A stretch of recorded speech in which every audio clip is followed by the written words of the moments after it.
بسم الله الرحمن الرحيم. فرحة أهالي مدينة قلعة الحصن بقدوم المطر وقدوم الخير على المدينة بعد هذا الحصار الخانق على المدينة.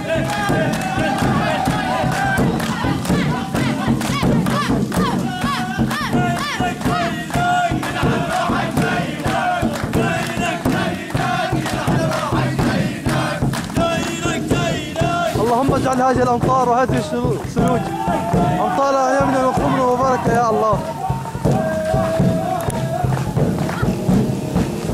سنبقى صامدون بإذن الله.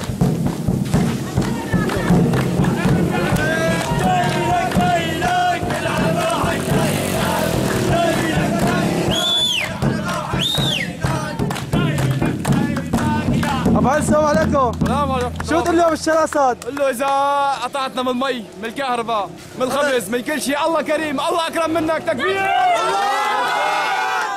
خمس قلعة الحصن 7/1/2013.